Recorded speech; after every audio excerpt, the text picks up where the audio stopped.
The roar of jet engines, the mirrored aviator sunglasses, Maverick racing his motorcycle beside an F-14 as a sunset burned across the sky. Top Gun didn't just become a movie, it became an entire feeling. For millions of people, it looked like the coolest place on Earth. But behind that adrenaline-filled fantasy was a production filled with real danger, cast tension, military pressure, panic inside fighter jets, and emotional moments the audience was never supposed to see. Some scenes nearly never happened. Others pushed actors further than anyone expected. And a few left scars long after filming ended. So if Top Gun still gives you chills, like the video and subscribe, because tonight we're stepping behind the sunglasses and uncovering the 15 shocking hidden truths behind one of Hollywood's most iconic films. 1. The Navy almost refused to help the movie. Before the cameras ever rolled, Top Gun nearly crashed before takeoff. When producers first approached the U.S., Navy military officials were deeply uneasy about the script. Early versions made fighter pilots look reckless, arrogant, and dangerously out of control. Some officers worried the film would damage the Navy's image instead of glorifying it. And without real aircraft carriers, real fighter jets, and Navy cooperation, the movie simply couldn't exist. The filmmakers had to negotiate constantly with military officials during production. Certain scenes were softened. Dialogue was adjusted. The Navy even reviewed portions of the script while filming continued. But once cameras started capturing real F-14 Tomcats launching off aircraft carriers at sunset, everything changed. Suddenly, the military realized they weren't just helping an action movie. They were helping create a fantasy that made naval aviation look legendary.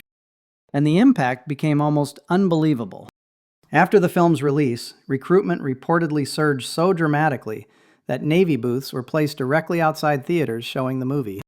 But while audiences were falling in love with the fantasy, the actors inside those fighter jets were experiencing something very different. 2. Tom Cruise made everyone physically sick in the fighter jets. The cockpit scenes looked thrilling on screen. Off camera, they were miserable. Most of the actors had never experienced real high-speed military flight before production began. The moment the jets started pulling intense G-forces, many cast members immediately got sick. Some vomited during maneuvers. Others became dizzy, pale, or completely disoriented after landing. Several actors reportedly struggled just to stay conscious while cameras rolled inside the aircraft. But Tom Cruise reacted differently. Cruise became obsessed with surviving the experience better than everyone else. He studied pilot behavior, pushed himself through repeated flights, and reportedly treated every aerial sequence like a personal challenge. Crew members later recalled how determined he was to prove he could handle the pressure without breaking. That intensity slowly became part of Maverick himself. The irony is that audiences saw effortless confidence on screen, while many scenes were filmed by actors fighting nausea, panic, and physical exhaustion inside cramped fighter cockpits thousands of feet above the ocean. And behind all of that tension stood another future star who secretly didn't even want to be there. 3. Val Kilmer secretly didn't want the role of Iceman. It's hard to imagine Val Kilmer as anything other than Iceman. The cold stare. The quiet confidence. The rivalry with Maverick. It became one of the most iconic character dynamics of the 1980s. But behind the scenes, Kilmer initially wanted almost nothing to do with the film. He reportedly thought the script was shallow and overly commercial. At the time, he was chasing more serious acting opportunities and didn't believe this flashy jet movie would matter much. According to multiple stories from production, Kilmer even tried to downplay his audition performance because he wasn't eager to get cast. Instead, the opposite happened. The filmmakers loved his natural arrogance and calm intensity almost immediately. And once filming started, Kilmer leaned fully into the role, creating a version of Iceman that felt cool, controlled, and quietly threatening without needing many words at all. Ironically, the actor least interested in the movie ended up becoming one of its most unforgettable faces. But while tensions between Maverick and Iceman looked fictional on screen, some rivalries on set were slowly becoming very real. 4. The volleyball scene was never supposed to be iconic. Few scenes from Top Gun are remembered more than the slow-motion volleyball game. Sweat-covered bodies. Golden sunlight. Kenny Loggins blasting in the background. It became one of the defining images of 1980s Hollywood. But strangely enough, the scene barely existed in the original production plans. After early footage was reviewed, producers felt the movie needed more energy between the intense flight sequences. Something lighter. Something fun. Something that would sell the cast's chemistry and make audiences fall in love with these characters outside the cockpit. So the volleyball sequence was quickly assembled almost like a music video. The cast spent hours filming under brutal heat while constantly being sprayed with water and oil to exaggerate the glossy sunset look. Director Tony Scott obsessed over every visual detail, the lighting, the sweat, the slow-motion movement, even the shape of the shadows in the sand.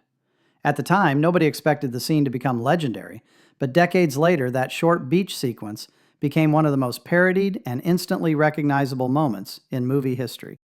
And while audiences were watching glamorous slow-motion sports on the beach, Tom Cruise was privately deciding whether he even wanted to make the movie at all. 5. Tom Cruise nearly walked away from the entire film. Today, it feels impossible to separate Tom Cruise from Maverick. But before signing on to Top Gun, Cruise reportedly had serious doubts about the project. He wasn't convinced the script was special, and he feared the movie might turn into another generic action film filled with military cliches. For a while, he resisted committing completely. Then the producers arranged something that changed everything. Cruise was taken up in a real Navy fighter jet with elite pilots. The experience terrified him. The speed, the violent turns, the deafening roar of the engines. It wasn't Hollywood anymore. It was raw adrenaline and genuine danger. And somewhere during that flight, Maverick suddenly became real to him. The producers later understood they had found their movie the moment Cruise stepped out of the aircraft, completely energized instead of frightened. From that point forward, he became intensely dedicated to the role and pushed himself harder than almost anyone else on set. That single flight changed not only the movie, but arguably Cruise's entire career trajectory. But not everyone around the production was impressed by the Hollywood actors trying to play fighter pilots. 6. The real pilots mocked the actors behind their backs. The actors may have looked convincing on screen, but many real Navy aviators saw things very differently. During production, the cast trained around actual military personnel who lived this world every day. And according to stories from the set, some pilots found the Hollywood version of fighter culture unintentionally funny. Actors struggled with the heat, the physical stress, and the exhausting flight schedules. Several became sick repeatedly during aerial filming. Others reportedly had trouble even climbing into the aircraft properly, while cameras and crew members watched nearby. Real pilots quietly mocked the actors for trying to look tough while barely surviving routine training exercises. But over time, something interesting happened. The military crews began noticing how committed certain cast members were, especially Tom Cruise, who constantly pushed himself to appear believable around real aviators. That effort slowly earned respect from some of the pilots working alongside production. Even then, the divide between Hollywood fantasy and military reality never completely disappeared. Because behind the glossy soundtrack and cool sunglasses, Top Gun was being made inside an environment filled with real pressure, real danger, and very real egos. And soon, one actress would be pulled back into production for reshoots that became unexpectedly awkward. 7. Kelly McGillis was forced into awkward reshoots months later. By the time filming on Top Gun ended, the production looked finished. But after test screenings, the studio made a surprising decision. Executives wanted more romance between Maverick and Charlie. They felt the emotional connection wasn't strong enough, and suddenly the filmmakers needed entirely new scenes, months after principal photography had already wrapped. There was just one problem. Kelly McGillis no longer looked exactly the same. Her hairstyle had changed, her appearance had shifted slightly, and recreating the original look became nearly impossible. So the production improvised in strange ways. One of the most famous reshoot moments was filmed in heavy shadow with soft blue lighting, specifically designed to hide the continuity differences. That scene became the iconic elevator kiss. What audiences saw as a smooth romantic moment was actually Hollywood illusions stitched together long after the movie supposedly ended. Lighting tricks, careful camera angles, and strategic framing were all used to disguise the fact that the actors were returning to their roles under completely different circumstances. Ironically, one of the film's most remembered romantic scenes only exists because the studio panicked at the last minute. And while producers worried about romance, Tony Scott was becoming obsessed with something far more dangerous. 8. Tony Scott risked his career to capture real jet footage. Director Tony Scott didn't want Top Gun to feel realistic. He wanted it to feel mythic. Scott became obsessed with filming real fighter jets in ways audiences had never seen before, especially during the glowing orange sunsets that gave the movie its dreamlike look. But capturing those shots became incredibly difficult because aircraft carriers operate on strict schedules and sunlight waits for nobody. Crew members later described Scott constantly chasing the perfect sky, while producers worried about delays, budget overruns, and wasted flight time that cost enormous amounts of money per hour. At one point, Scott reportedly became so frustrated after losing the sunset lighting he wanted that he demanded additional takes despite the mounting pressure around it. The gamble paid off. Those cinematic aerial shots became the soul of the movie. The glowing horizon. The silhouettes of jets crossing the ocean. Maverick framed against burning sunlight. It transformed the film into something visually unforgettable. But behind that beauty was constant tension, enormous financial pressure, and a director risking his reputation on footage that could have easily failed. And eventually, the competition between the actors themselves started becoming just as intense as the dogfights on screen. 9. The cast competition became uncomfortably real. The rivalry between Maverick and Iceman felt convincing for a reason. As filming continued, competition inside the cast reportedly started bleeding into real life. Tom Cruise was rapidly becoming Hollywood's newest breakout star, and the attention surrounding him on set kept growing larger every week. Meanwhile, actors like Val Kilmer carried their own strong personalities and creative instincts. Different acting styles, different egos, and the pressure of filming an expensive studio movie created an atmosphere where tensions occasionally felt genuine instead of scripted. Some cast members bonded closely. Others stayed distant. Kilmer himself later admitted he intentionally maintained separation from Cruise during production because it helped preserve the cold dynamic between Maverick and Iceman. That distance quietly strengthened their scenes together, giving their interactions a sharpness audiences could feel immediately. What makes it fascinating is that the emotional friction on screen wasn't entirely fictional anymore. The smiles looked real. The confidence looked real.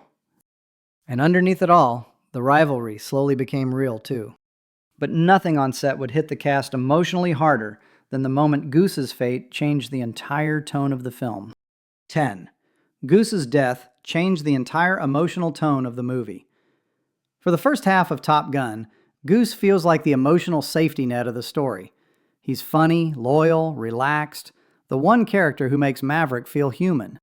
That's exactly why his death hit audiences so hard.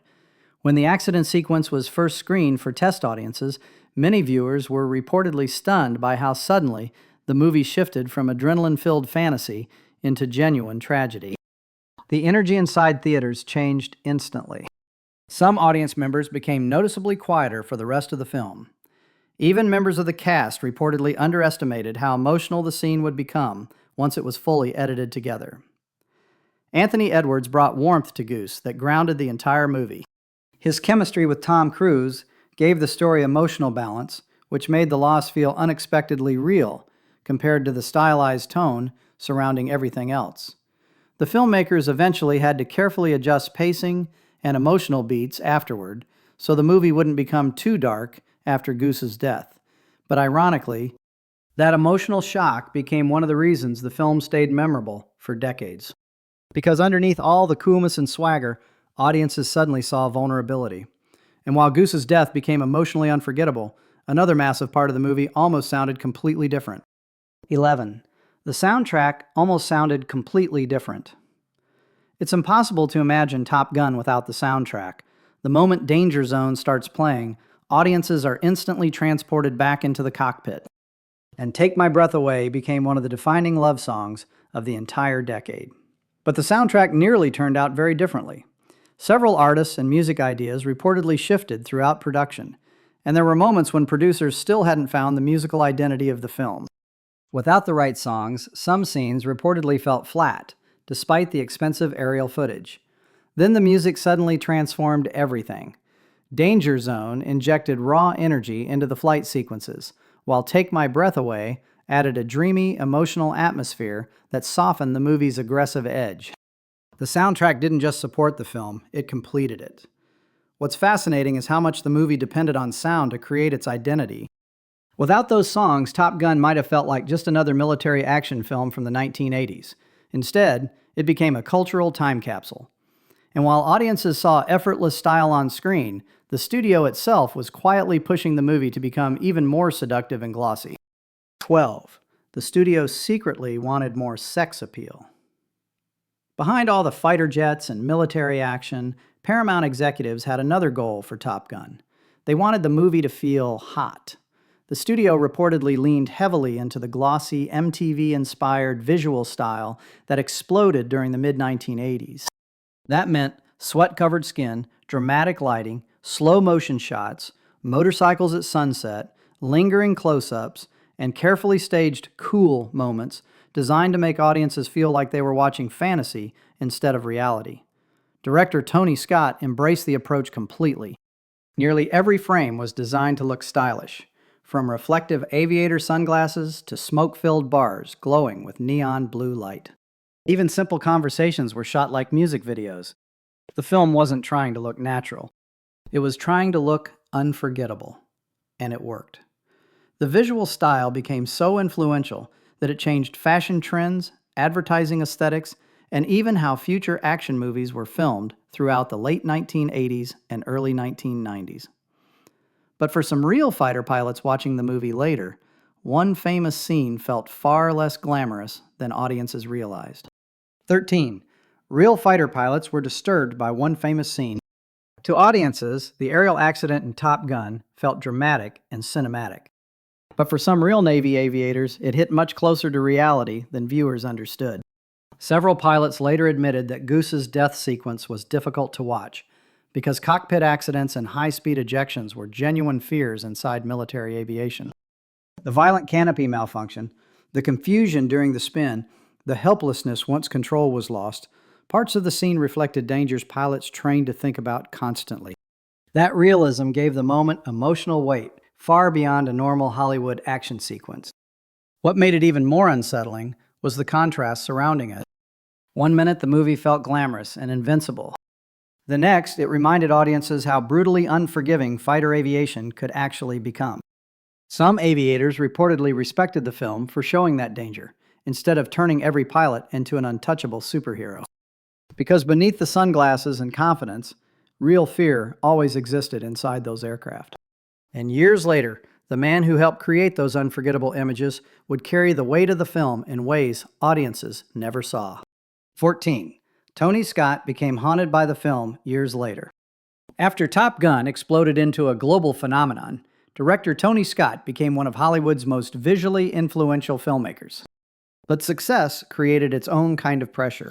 Top Gun changed Scott's career forever, yet it also established an impossible standard he would spend years trying to live up to. The hyper-stylized visuals, the adrenaline, the emotional coolness, audiences now expected that same intensity from everything he touched. Friends and collaborators later described Scott as deeply passionate about filmmaking, but also relentlessly driven. He chased perfection obsessively, especially visually. The pressure surrounding massive studio productions slowly became part of his everyday life. Over time, Top Gun stopped being just a movie. It became part of Tony Scott's identity. And that's what makes revisiting the film today feel strangely emotional. Behind all the confidence and cinematic beauty was a filmmaker carrying enormous creative pressure long after the cameras stopped rolling. The movie made him legendary, but it also followed him forever. And in the end, the biggest shock of all may be how completely Top Gun escaped Hollywood and changed real culture outside the theater. 15. The movie accidentally changed American culture forever. When Top Gun premiered in 1986, nobody fully understood what it was about to become. This wasn't just a successful movie. Suddenly, aviator sunglasses exploded in popularity. Motorcycle sales surged. Young audiences copied Maverick's hairstyle, jacket, attitude, and swagger. Recruitment interest in naval aviation reportedly skyrocketed. Even the way Hollywood filmed action heroes, began changing after Top Gun became a phenomenon. The movie turned fighter pilots into rock stars. And what makes it fascinating is how accidental much of it felt during production. The cast was exhausted. The Navy had concerns. Actors were getting sick inside jets. Studios were demanding reshoots. Nobody on set truly knew they were creating one of the defining cultural icons of the 1980s. But somehow, all the pressure, chaos, and emotion fused together perfectly. That's why Top Gun still feels larger than life decades later. Because behind every sunset shot, every cockpit scene, and every slow-motion moment, there were real people trying desperately to hold the movie together without realizing they were building a legend. The strange thing about Top Gun is that it still feels untouchable. You hear the music, see the orange sunsets reflecting off fighter jets, and suddenly it's like stepping back into another era entirely. An era where movies felt bigger, cooler, and somehow immortal. But behind that fantasy were exhausted actors, nervous pilots, studio pressure, dangerous flights, and filmmakers gambling everything on moments they hoped audiences would never forget. And maybe that's why the movie still works. Because underneath all the style and adrenaline, there's something unexpectedly human hiding inside it. Fear, ego, pressure, loss, ambition. The audience only saw Maverick flying into the sunset. But behind the camera, Top Gun was far messier, far riskier, and far more emotional than most people ever realized.